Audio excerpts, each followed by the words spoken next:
Thus the heavens and the earth were completed in all their vast array. By the seventh day God had finished the work he had been doing, and on the seventh day he rested from all his work.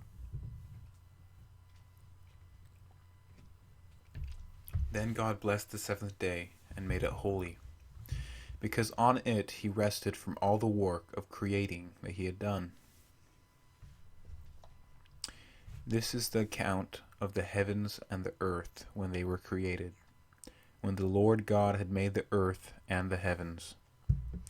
Now no shrub had yet appeared on the earth, and no plant had yet sprung up. For the Lord God had not sent rain on the earth, and there was no one to work the ground. But streams came up from the earth, and watered the whole surface of the ground. Then the Lord God formed a man from the dust of the ground, and breathed into his nostrils the breath of life, and the man became a living being.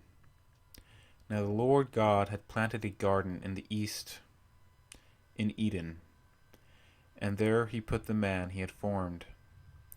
The Lord God made all kinds of trees grow out of the ground, trees that were pleasing to the eye and good for food. In the middle of the garden were the tree of life and the tree of the knowledge of good and evil. A river watering the garden flowed from Eden. From it there was separated into four headwaters. A river watering the garden flowed from Eden. From there it was separated into four headwaters. The name of the first is the Pishon. It winds through the entire land of Havilah, there where there is gold. The gold of that land is good. Aromatic resin and onyx are also there. The name of the second river is Gihon. It winds through the entire land of Cush. The name of the third river is the Tigris. It runs along the east side of Ashur, and the fourth river is the Euphrates. The Lord God took the man and put him in the Garden of Eden, to work it and take care of it. And the Lord God commanded the man, "You are free to eat from any tree in the garden, but you must not eat from the tree of the knowledge of good and evil, for when you eat from it, you will certainly die." The Lord God said, "It is not good for the man to be alone. I will make a helper suitable for him." Now the Lord God had formed out of the ground all the wild animals and all the birds in the sky.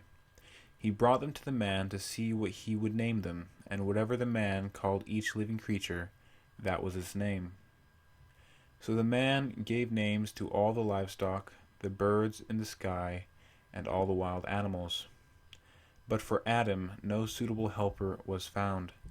So the Lord caused the man to fall into a deep sleep, and while he was sleeping he took one of the man's ribs, and then closed up the place with flesh. Then the Lord God made a woman from the rib he had taken out of the man, and he brought her to the man. The man said, "This is now bone of my bones and flesh of my flesh. She shall be called woman, for she was taken out of man."